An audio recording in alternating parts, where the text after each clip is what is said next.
Istriku bilang dia liburan ke Tokyo bareng rekan kerja. Ternyata dia pergi bersama selingkuhannya. Aku tahu, dan aku punya waktu 5 hari untuk membuat dia kehilangan segalanya. Apa yang akan aku lakukan? Sebelum melanjutkan ceritanya, mari tuliskan di komentar. Dari mana kamu menonton video ini? Semoga yang sudah subscribe channel ini, kami doakan dimudahkan urusannya, dilancarkan rezekinya, disehatkan badannya, dan dikabulkan semua doanya. Amin. Mari kita mulai ceritanya. Pagi itu, aroma kopi yang menguar dari dapur terasa begitu sempurna, seolah merayakan pagi yang cerah. Raka menyesap kopinya perlahan. Matanya mengawasi Tania yang sibuk memasukkan beberapa potong pakaian ke dalam koper berukuran sedang. Ada senyum tipis di bibir Raka. Senyum yang biasanya ia berikan setiap kali melihat istrinya bersemangat. Selama ini, rumah tangga mereka berjalan dalam rutinitas yang damai. Meski kadang terasa hampa, Raka adalah sosok yang stabil. Seorang arsitek yang detail dan terencana. Sementara Tania adalah manajer pemasaran yang ambisius dan penuh gairah. Mereka adalah dua kutub yang berbeda.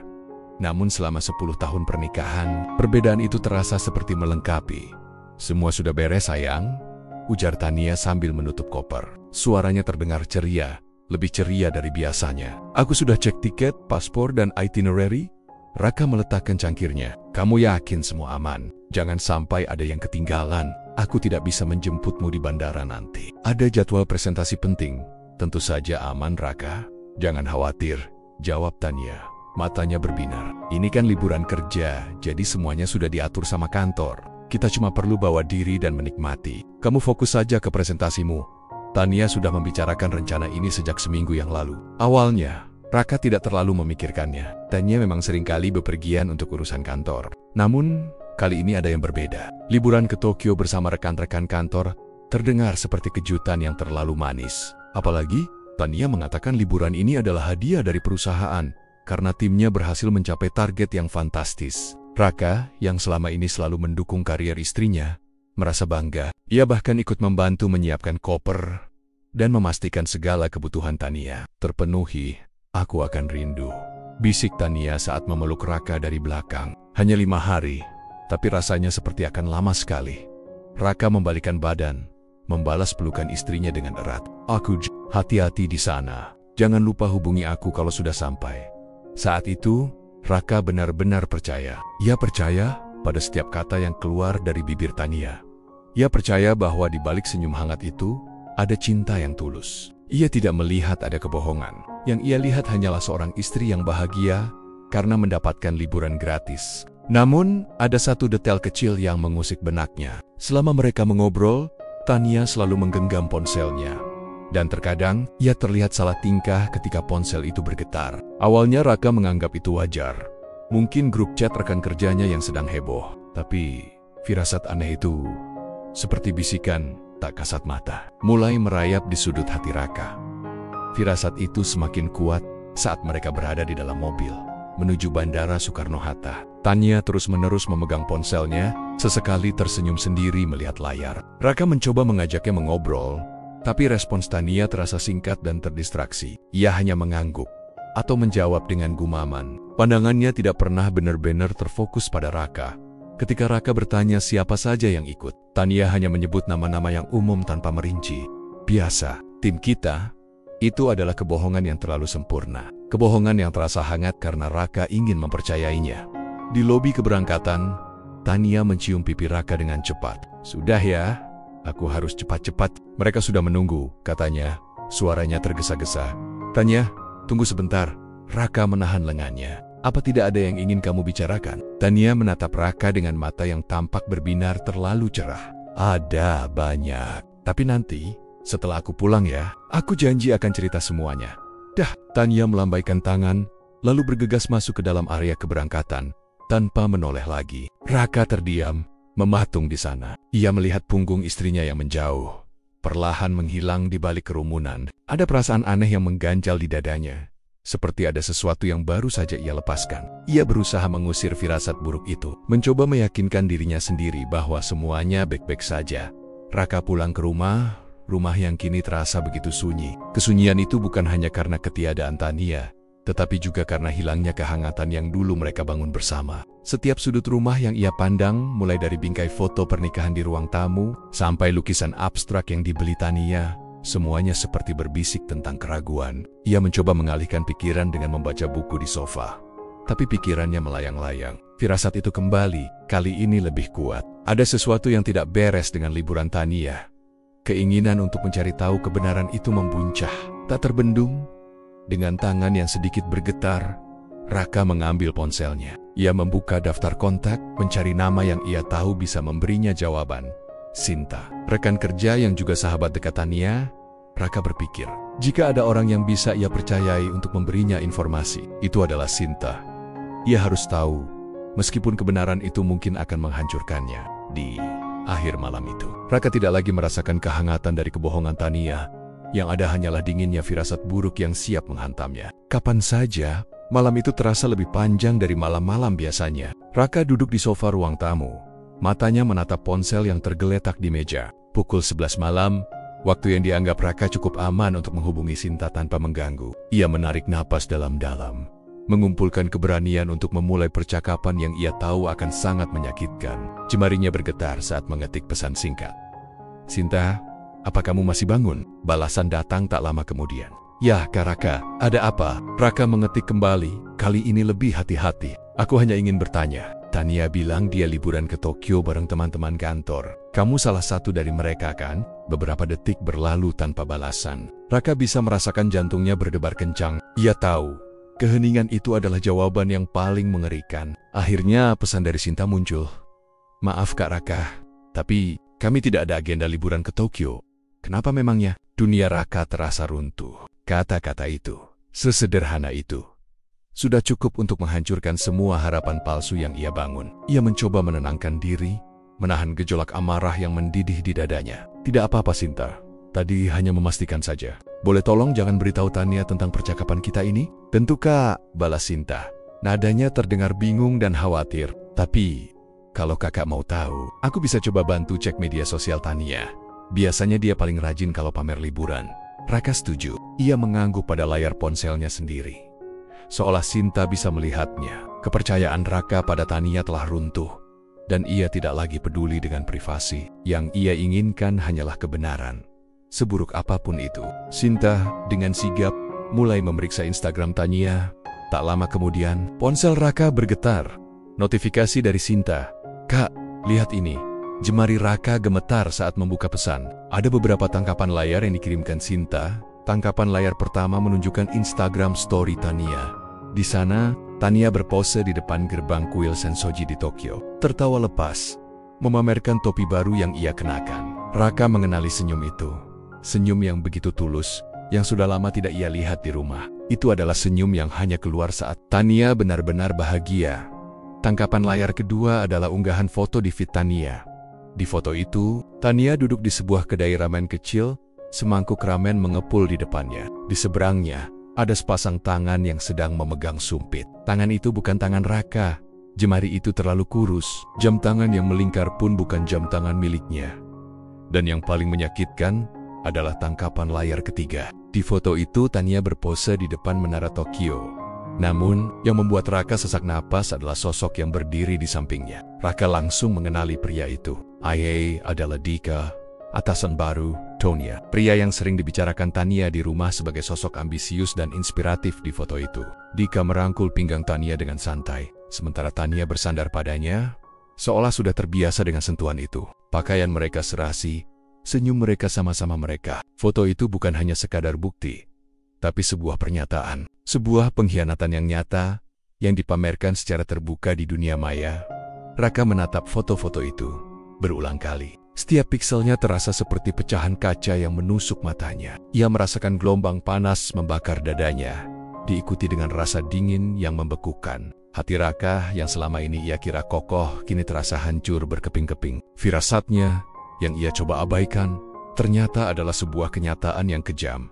Ia tidak marah, ia bahkan tidak bisa menangis. Yang ia rasakan hanyalah kehampaan yang luar biasa. 10 tahun pernikahan, janji suci, cinta yang ia berikan, semuanya terasa seperti lelucon. Tania tidak liburan bersama rekan kerjanya. Tania liburan bersama selingkuhannya. Sebuah kebohongan yang rapi, yang dirancang sedemikian rupa hingga Raka, yang selama ini polos, akhirnya menyadarinya dengan cara yang paling menyakitkan. Raka membalas pesan Sinta. Terima kasih, Sinta. Aku sudah tahu sekarang. Sekali lagi, tolong jangan beritahu Tania.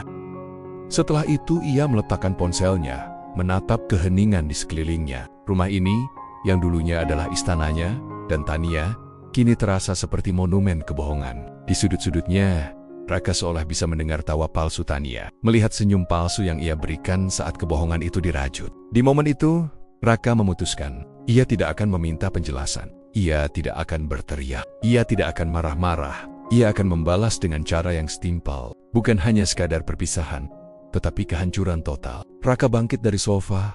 Matanya yang tadi hampa kini dipenuhi oleh tekad yang dingin dan membara. Perang telah dimulai. Raka tidak tidur malam itu. Setelah melihat foto-foto di ponselnya, ia merasakan sesuatu di dalam dirinya patah. Hancur berkiping-haping.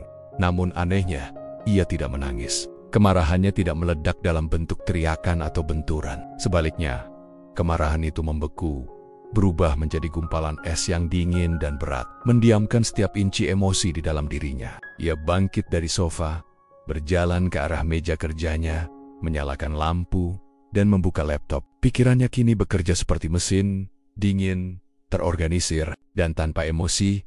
Raka membuka laci meja kerjanya dan mengeluarkan semua dokumen penting, surat-surat rumah, sertifikat kepemilikan mobil, dan buku rekening bank. Ia membacanya satu persatu, mempelajari setiap detail, setiap pasal. Tania tidak tahu bahwa sejak awal pernikahan, Raka telah memegang kendali penuh atas semua aset mereka. Raka memang membiarkan nama Tania terdaftar di beberapa dokumen untuk memberinya rasa aman dan kepemilikan, tetapi pada akhirnya, semua itu kembali ke tangan Raka. Itu adalah sebuah kehati-hatian yang ia miliki sejak dulu. Kehati-hatian yang kini menjadi senjata paling mematikan. Ia menelepon Tuan Bram, pengacara pribadinya yang sudah ia kenal sejak lama. Tuan Bram terkejut saat Raka meneleponnya pada pukul 3 pagi. Tetapi suara Raka yang dingin dan tegas membuatnya segera fokus. "Tuan Bram, saya butuh bantuan Anda," ujar Raka tanpa basa-basi. "Saya ingin menjual rumah saya secepat mungkin. Dan saya ingin semua aset atas nama istri saya dibekukan dan dipindahkan ke rekening saya." Sekarang juga Tuan Bram terdiam sejenak, mencerna permintaan Raka yang mendadak dan drastis. "Raka, apakah ini ada hubungannya dengan perceraian? Kita harus melakukan. Ini bukan tentang perceraian, Tuan," potong Raka dengan cepat. Suaranya menusuk. "Ini tentang pembalasan. Saya akan memberi Anda semua dokumen yang Anda butuhkan. Saya ingin ini selesai dalam 5 hari ke depan." Sebelum Tania kembali, Tuan Bram yang mengenal Raka sebagai sosok yang tenang dan rasional, tidak bertanya lebih jauh. Ia tahu ada sesuatu yang sangat serius telah terjadi. Ia berjanji akan segera mengurusnya. Setelah panggilan telepon berakhir, Raka duduk di sana, menatap rumahnya dengan pandangan kosong. Rumah ini, yang dulunya adalah saksi bisu cinta mereka, kini terasa seperti penjara. Raka mengingat setiap detailnya. Lukisan di dinding yang Tania pilih dengan penuh semangat, sofa berwarna krem yang selalu menjadi tempat mereka menghabiskan malam, dan bahkan vas bunga yang selalu diisi Tania dengan bunga segar. Setiap sudut rumah ini adalah sebuah pengingat, sebuah luka yang tidak akan pernah sembuh. Raka tidak peduli dengan harga jual. Ia tidak peduli jika harus menjualnya di bawah harga pasar. Yang ia inginkan hanyalah menyingkirkan rumah ini dari hidupnya, dari hidup Tania, sebagai simbol kebohongan mereka. Ia menghubungi makelar properti, menjelaskan situasinya dengan singkat dan lugas, dan meminta mereka untuk segera mencari pembeli. Makelar properti itu, yang terkejut dengan kecepatan Raka, mencoba meyakinkannya untuk berpikir ulang. "Raka, ini rumah yang sangat bagus. Kalau dijual buru-buru, harganya bisa jatuh." "Tidak apa-apa," jawab Raka. Suaranya tanpa nada. "Saya tidak peduli dengan harga. Saya hanya butuh rumah ini laku secepatnya. Jika ada yang tertarik, langsung saja berikan penawaran terbaik." Sambil menunggu kabar dari makelar, Raka mulai mengemas barang-barang pribadinya. Ia tidak menyentuh barang-barang milik Tania. Ia hanya mengemas pakaiannya, beberapa buku, dan barang-barang yang tidak memiliki kenangan bersama. Proses ini terasa seperti menggali kuburan. Setiap barang yang ia masukkan ke dalam kardus adalah sebuah perpisahan. Ia melihat foto pernikahan mereka di meja samping tempat tidur, dan dengan perlahan, ia membingkainya dan menyimpannya di dalam tas. Bukan untuk kenangan, tapi untuk sebuah pengingat. Pengingat bahwa cinta yang pernah ia rasakan, kini telah mengkristal menjadi benci yang sedingin es. Raka juga mulai menyita aset finansial Tania dengan persetujuan Tuan Bram. Ia menghubungi bank, ia membekukan semua rekening bersama, dan memindahkan semua dana ke rekening pribadinya. Ia juga memblokir kartu kredit yang selama ini ia biayai. Ia tidak meninggalkan apapun, tidak sepeser pun. Tania memang memiliki rekening pribadi, tetapi uang di dalamnya hanya cukup untuk biaya sehari-hari, tidak lebih. Raka juga menyita kunci mobil yang selalu digunakan Tania. Di matanya, semua itu adalah hadiah. Hadiah yang diberikan Raka, dan kini ia akan mengambilnya kembali pagi itu. Saat matahari mulai terbit, Raka tidak lagi merasakan dirinya sebagai seorang suami yang patah hati. Ia adalah seorang pria yang terhina, dan ia akan membalas penghinaan itu dengan cara yang paling kejam. Ia tidak akan berteriak, tidak akan bertengkar, tidak akan memohon. Ia akan menunjukkan pada Tania bahwa di dalam pernikahan, ia memiliki kekuasaan mutlak. Dan kini kekuasaan itu akan ia gunakan untuk menghancurkan wanita yang berani mengkhianatinya. Rencana itu sudah matang, dan ia hanya butuh 5 hari untuk menyelesaikannya. Hari-hari berikutnya adalah sebuah kekosongan yang dingin bagi Raka. Ia bergerak tanpa emosi, seperti robot yang diprogram untuk sebuah misi. Rumah yang dulunya dipenuhi tawa dan perdebatan kecil kini terasa asing. Raka tidak lagi melihatnya sebagai tempat tinggal, melainkan sebagai properti yang harus dilikuidasi. Ia mulai menerima tawaran dari makelar properti, tanpa tawar-menawar yang berarti. Ia hanya butuh pembeli yang serius, yang mau membayar dan segera menempati. Seorang pria parubaya bernama Pak Dana, yang ingin membeli rumah untuk anaknya, tertarik dengan kecepatan proses Raka. Ia datang melihat rumah, dan terkejut melihat Raka yang tampak santai saja. Seolah rumah itu tidak memiliki makna sentimental baginya. Raka hanya menjelaskan dengan singkat, "Saya butuh menjualnya secepatnya. Jika Bapak tertarik, saya bisa berikan harga spesial." Pak Danang tidak tahu apa yang sedang terjadi, namun ia melihat peluang besar. Setelah melakukan negosiasi singkat, mereka menyetujui harga, dan Raka meminta pembayaran tunai penuh dalam waktu 2 hari. Selama proses itu, Raka mulai membersihkan rumah. Ia tidak membuang barang-barang Tania, melainkan mengemasnya ke dalam kardus. Setiap barang yang ia sentuh, mulai dari piring-piring keramik yang mereka beli di Bali, hingga buku-buku yang Tania baca, adalah sebuah pengingat. Pengingat akan kebohongan yang sangat rapi. Ia menatap sofa tempat mereka sering berpelukan, dan senyum palsu Tania seolah muncul di sana. Mengejeknya, Raka mengambil pisau lipat kecil dari sakunya dan memotong kain sofa itu, merobeknya. Seolah-olah ia bisa merobek kenangan yang menyakitkan. Ia berjalan ke arah kamar tidur, kamar yang dulunya menjadi saksi bisu cinta mereka. Raka melihat foto-foto yang dipajang di dinding, foto pernikahan, foto liburan ke Paris, dan foto saat mereka merayakan ulang tahun pernikahan kelima. Ia mencabut semua foto itu, satu persatu, tanpa emosi. Kertas-kertas itu terasa dingin di tangannya, seolah cinta yang pernah ada di dalamnya telah menguap. Ia tidak membuangnya, melainkan memasukkannya ke dalam sebuah kotak, menguncinya, dan meletakkannya di sudut kamar. Ia tidak ingin melihatnya lagi.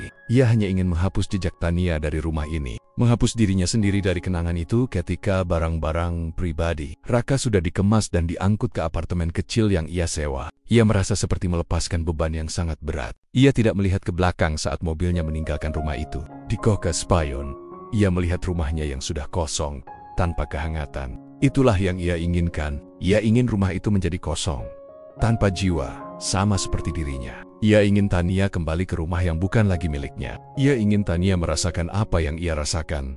Kehancuran, kehilangan. Pada hari ketiga setelah Tania pergi, Raka menelepon Tuan Bram dan memberitahunya bahwa rumahnya sudah terjual. Tuan Bram terkejut, namun ia mengangguk. "Saya tidak pernah melihat proses penjualan yang secepat ini." "Raka, apa Anda yakin?" "Saya sangat yakin, Tuan Bram," jawab Raka. Suaranya mantap. "Semua sudah selesai. Sekarang, kita hanya perlu menunggu Tania kembali." Raka menutup telepon, menatap jendela apartemennya. Di luar, kota Jakarta tampak begitu ramai, penuh dengan kehidupan. Namun, Raka merasa seperti berada di dalam sebuah akuarium, melihat dunia dari balik kaca, tanpa bisa ikut merasakan kehangatan di dalamnya. Ia hanya bisa melihat, ia hanya bisa menunggu saat di mana ia bisa memberikan pukulan terakhir pada orang yang ia cintai. Setelah rumahnya terjual, fokus Raka beralih ke aspek finansial. Ia tidak hanya ingin Tania kehilangan tempat tinggal. Ia ingin memastikan wanita itu tidak memiliki apapun untuk bersandar saat kembali. Ini adalah pukulan telak yang ia rencanakan dengan matang. Sebuah pembalasan yang akan membuat Tania tidak punya jalan keluar. Raka menemui Tuan Bram di kantornya yang mewah. Di atas meja, tumpukan dokumen menantinya. Dengan ketenangan yang mengerikan, Raka memeriksa setiap lembar, setiap rincian. "Bagaimana dengan aset lainnya, Tuan Bram?" tanyanya. Suaranya terdengar datar. Semua rekening gabungan sudah saya bekukan. Raka? Jawab Tuan Bram sambil mengenakan kacamatanya. Dan saya sudah memindahkan semua dana yang tersisa dari sana ke rekening pribadi Anda. Begitu juga dengan surat-surat mobil yang biasa dipakai Tania. Mobilnya sudah ditarik oleh perusahaan penyedia pinjaman atas permintaan Anda. Tentu saja, Raka mengangguk puas. Bagaimana dengan kartu kreditnya? Sudah saya blokir semua. Saya juga sudah mengurus pencabutan semua fasilitas yang atas nama Anda, yang biasa dia gunakan. Tuan Bram menatap Raka dengan tatapan khawatir. Raka, Anda tahu, semua ini akan membuatnya benar-benar bangkrut. Itu memang tujuannya, Tuan Bram. Jawab Raka tanpa sedikit pun keraguan. Ia tahu betapa Tania sangat bergantung pada gaya hidup mewah yang ia berikan. Tania suka membeli tas mahal, sepatu desainer, dan menghabiskan uang untuk perawatan kecantikan. Semua itu dibiayai oleh Raka.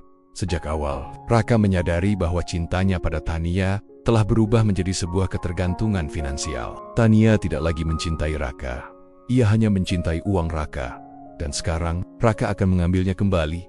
Raka meninggalkan kantor Tuan Bram dengan perasaan aneh. Ia tidak merasa bahagia, tidak merasa puas. Yang ia rasakan hanyalah kehampaan yang semakin dalam. Ia menyadari bahwa dendamnya tidak akan mengobati luka di hatinya. Ia hanya akan menciptakan kehancuran ganda. Namun, ia tidak bisa berhenti. Roda balas dendam sudah berputar, dan ia harus menyelesaikannya. Sementara itu, Tania terus mengirimkan foto-foto liburannya yang penuh tawa. Foto-foto itu menunjukkan betapa bahagianya dia, betapa bebasnya dia, tanpa menyadari bahwa di balik kebahagiaan itu, sebuah rencana kehancuran sedang menunggunya. Di satu foto, Tania tersenyum lebar sambil memegang kartu kredit Raka yang kini sudah diblokir. Di foto lain, ia berpose di dalam mobil yang kini sudah ditarik. Setiap foto adalah sebuah ironi yang menyakitkan. Raka tidak membalas pesan Tania. Ia hanya membaca, melihat, dan membiarkan dirinya merasakan setiap tusukan kecil yang diberikan oleh foto-foto itu. Ia ingin kejutan itu terasa lebih menyakitkan, lebih kejam. Ia ingin Tania kembali dengan keyakinan bahwa semuanya baik-baik saja, bahwa Raka akan menyambutnya dengan senyuman seperti biasa, dan kemudian ia akan menunjukkan padanya betapa salahnya dia. Di akhir hari keempat, semua rencana Raka telah selesai. Ia sudah menjual rumah, membekukan semua aset, dan menyita semua yang dimiliki Tania. Yang tersisa hanyalah menunggu Tania kembali, dan menyaksikan kehancuran yang telah ia ciptakan. Ia tidak tahu bagaimana perasaannya nanti. Yang ia tahu, ia telah melakukan segalanya yang bisa ia lakukan untuk melindungi dirinya sendiri. Untuk memastikan bahwa Tania tidak akan pernah bisa memanfaatkan dirinya lagi. Selama 5 hari yang seharusnya menjadi waktu Raka untuk beristirahat dari kesibukan, hidupnya justru terasa seperti neraka. Malam-malam yang dulu diisi dengan tawa dan kehangatan, kini hanya ditemani oleh keheningan yang menusuk. Raka pindah ke apartemen kecilnya. Di sana ia duduk, menatap keluar jendela, dan membiarkan dirinya tenggelam dalam kehampaan. Ia tidak lagi makan dengan benar. Makanan di depannya terasa hambar. Tidak ada nafsu untuk menelannya. Tidur pun sulit. Setiap kali ia mencoba memejamkan mata, wajah Tania dan selingkuhannya muncul, tertawa, dan membisikkan kata-kata kebohongan. Ponselnya terus bergetar. Pesan-pesan dari Tania datang silih berganti, dipenuhi dengan foto dan cerita. Ada foto mereka di Shibuya Crossing, foto saat mereka makan sushi di Tsukiji, dan foto saat mereka naik kereta api cepat Shinkansen. Tania tampak begitu bahagia, begitu bebas, tanpa menyadari bahwa kebahagiaan itu adalah sebuah ilusi, dibangun di atas kehancuran yang sudah menunggunya di rumah. Tokyo indah sekali. Sayang, bunyi salah satu pesan Tania. Aku berharap kamu ada di sini. Lain kali kita kesini berdua, ya? Raka membaca pesan itu, dan ia hanya bisa tersenyum sinis. Lain kali. Raka tertawa dalam hati. Tidak akan pernah ada lain kali. Ia tidak membalas. Ia hanya membaca, membiarkan setiap kata itu menjadi bensin yang membakar amarahnya. Di kantor, ia menjadi sosok yang pendiam. Rekan-rekannya mencoba mengajaknya mengobrol, tapi Raka hanya menjawab dengan gumaman singkat. Aku sedang tidak enak badan, begitu alasannya. Ia menenggelamkan dirinya dalam pekerjaan, menghabiskan waktu berjam-jam di depan layar komputer, mencoba melupakan rasa sakit yang menggerogoti hatinya. Namun, setiap kali ia mencoba fokus, pikirannya kembali pada Tania, pada pengkhianatan yang telah terjadi. Setiap hari terasa seperti setahun. Hari pertama, ia diliputi amarah. Hari kedua, ia merasakan kesedihan yang mendalam. Hari ketiga, ia mulai menerima kenyataan. Hari keempat, ia hanya merasakan kehampaan. Dan di hari kelima, ia merasakan sebuah ketenangan yang menakutkan. Ketenangan sebelum badai. Ia sudah melakukan semua yang ia bisa. Kini, saatnya menunggu. Di hari terakhir itu, ia mematikan ponselnya. Ia tidak ingin lagi melihat pesan dari Tania. Ia tidak ingin lagi merasakan tusukan dari foto-foto itu. Ia hanya ingin menunggu. Menunggu saat di mana Tania akan kembali. Dan ia akan menunjukkan padanya betapa mahalnya harga sebuah kebohongan. Ia tahu, balas dendam ini tidak akan memberinya kebahagiaan. Tapi, ia harus melakukannya. Ia harus mengakhiri semua ini dengan cara yang setimpal. Raka tidak lagi merasa dirinya sebagai seorang korban. Ia adalah seorang arsitek kehancuran. Seorang pria yang hatinya telah mengeras menjadi batu. Sudah siap untuk menghadapi akhir dari sebuah permainan yang ia menangkan. Namun dengan harga yang sangat mahal. Langit Tokyo yang dipenuhi lampu-lampu kota yang menawan kini berganti menjadi pemandangan malam Jakarta yang muram. Tania melangkah keluar dari Bandara Soekarno-Hatta dengan senyum yang masih merekah di bibirnya. Perjalanan 5 hari bersama selingkuhannya, Dika, terasa begitu sempurna. Ia merasa bebas, seperti seorang remaja yang baru pertama kali jatuh cinta. Ponselnya yang ia genggam erat adalah jendela ke dunia barunya. Ia tidak sabar untuk kembali ke rumah, menceritakan segalanya pada Raka. Tentu saja dengan versi yang sudah ia modifikasi, ia membayangkan Raka akan menjemputnya di lobi, membawa bunga, dan memeluknya dengan erat seperti biasa. Namun, setelah menunggu beberapa saat, yang ia temukan hanyalah seorang sopir taksi yang sudah menunggu. Sopir itu memegang papan nama yang bertuliskan namanya. Tania merasa sedikit aneh, tapi ia mengabaikannya. Mungkin Raka sedang sibuk, pikirnya. Ia naik ke dalam taksi dengan penuh semangat, membiarkan sopir itu mengangkat kopernya. Selama perjalanan, ia sibuk membalas pesan dari Dika, yang baru saja mendarat di kota lain. Mereka berjanji untuk bertemu lagi secepatnya. Tania tidak menyadari sama sekali bahwa di setiap tikungan yang dilewati taksi, jaraknya dengan kehancuran semakin dekat. Ia terlalu asyik dengan dunia barunya.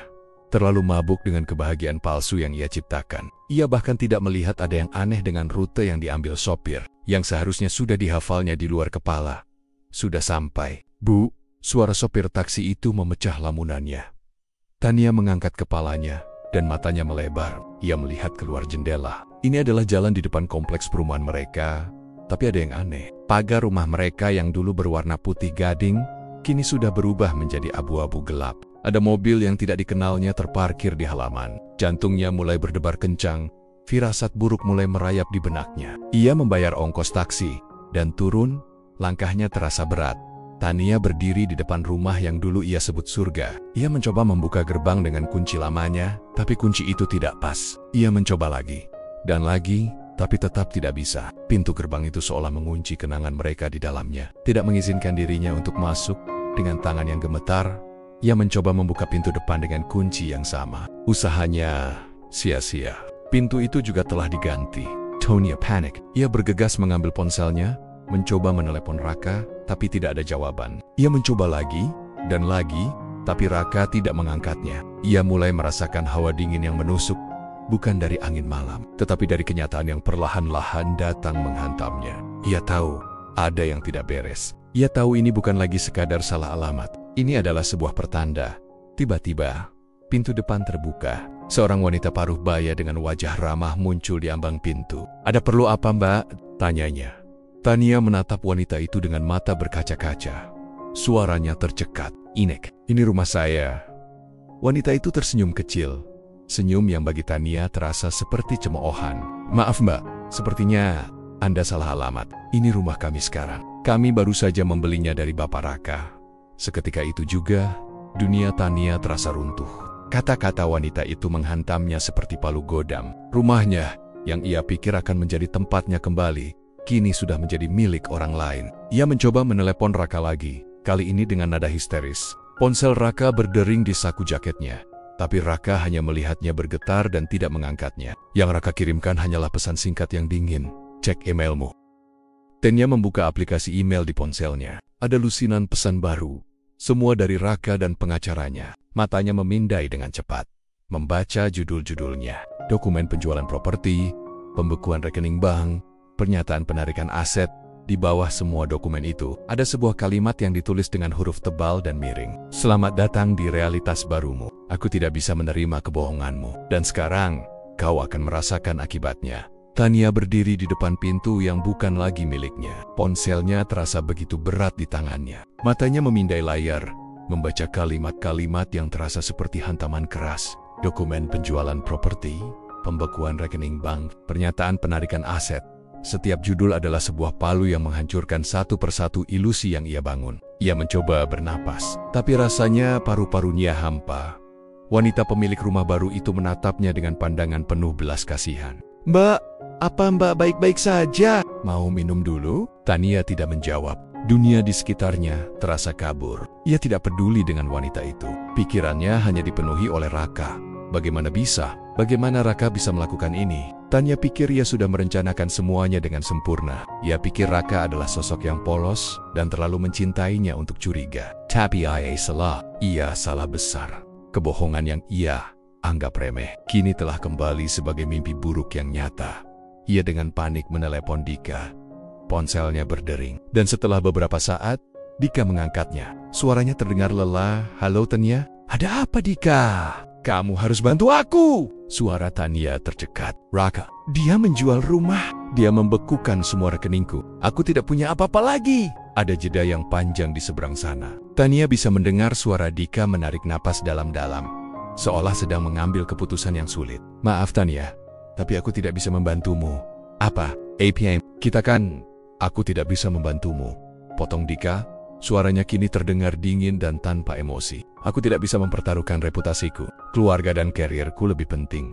Hubungan kita, anggap saja itu sudah selesai. Aku harap kamu bisa mengerti, panggilan itu terputus." Tania berdiri di sana, di depan rumah yang dulunya miliknya, merasakan malam Jakarta yang dingin merangkulnya. Ia sudah tidak punya air mata lagi untuk menangis. Yang ia rasakan hanyalah kehampaan yang begitu besar. Orang yang ia anggap akan menyelamatkannya, kini meninggalkannya begitu saja. Ia tidak punya siapa-siapa lagi.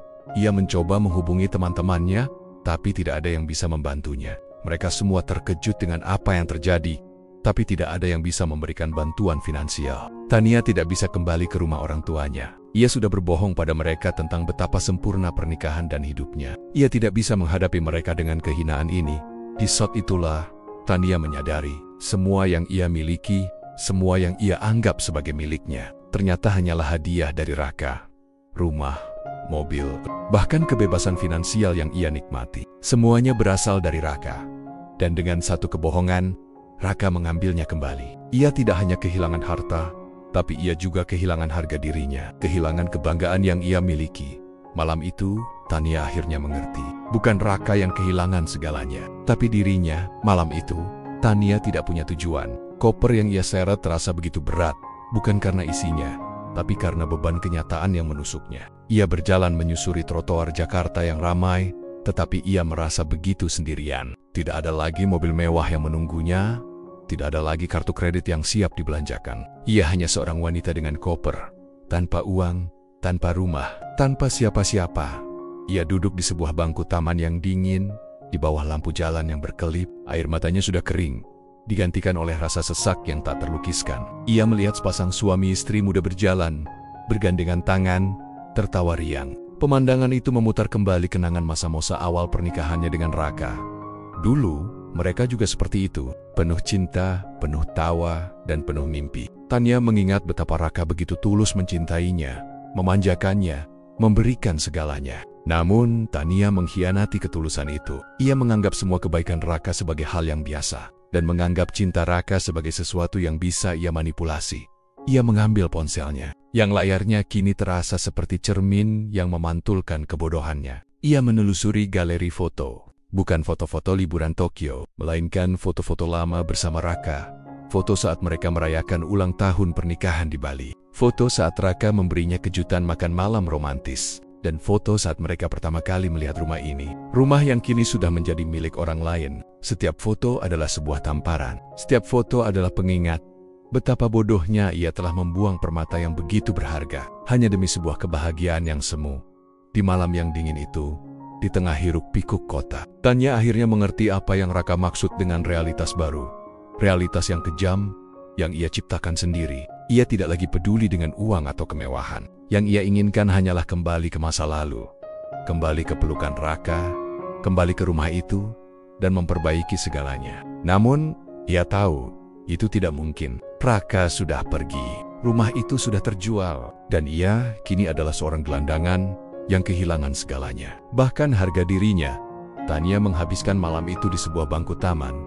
Kedinginan. Dunia yang dulu ia kenal telah lenyap. Pagi tiba.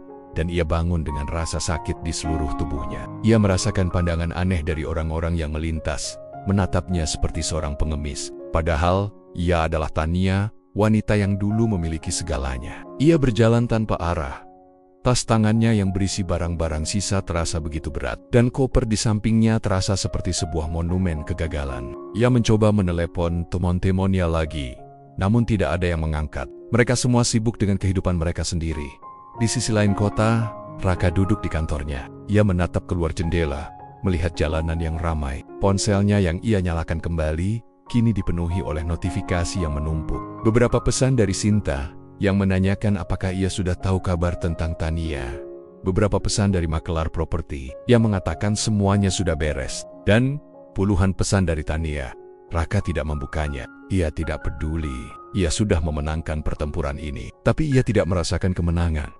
Raka tidak merasakan kebahagiaan, tidak merasakan kepuasan. Yang ia rasakan hanyalah kehampaan yang begitu dalam. Ia menyadari, balas dendam ini tidak mengobati luka di hatinya. Balas dendam ini hanya menciptakan kehancuran ganda. Ia telah menghancurkan Tania, tapi ia juga telah menghancurkan dirinya sendiri. Ia telah mengubah dirinya menjadi seseorang yang tidak ia kenali. Seorang pria yang dingin dan kejam. Sementara itu, Tania terus berjalan. Di matanya, semua yang ia lihat terasa seperti cemoohan. Pasangan muda yang berpelukan, keluarga yang tertawa. Semuanya seperti potret kehidupan yang dulu ia miliki. Ia melihat seorang tunawisma duduk di pinggir jalan, meminta-minta. Ia merasa begitu terhina, dan ia menyadari itulah dirinya sekarang. Seorang gelandangan yang kehilangan segalanya. Cerita berakhir dengan Raka yang masih duduk di kantornya, menatap layar komputer yang kosong. Ia sudah memenangkan permainan ini, tapi ia tidak tahu apa yang harus ia lakukan dengan kemenangannya. Ia sudah kehilangan segalanya. Cinta, kepercayaan, dan dirinya sendiri di luar sana, di bawah langit Jakarta yang luas. Tania berdiri sendirian, tanpa rumah, tanpa uang, dan tanpa harga diri. Mereka berdua, dalam cara yang berbeda, telah kehilangan segalanya. Dan mereka tidak akan pernah bisa kembali ke masa lalu.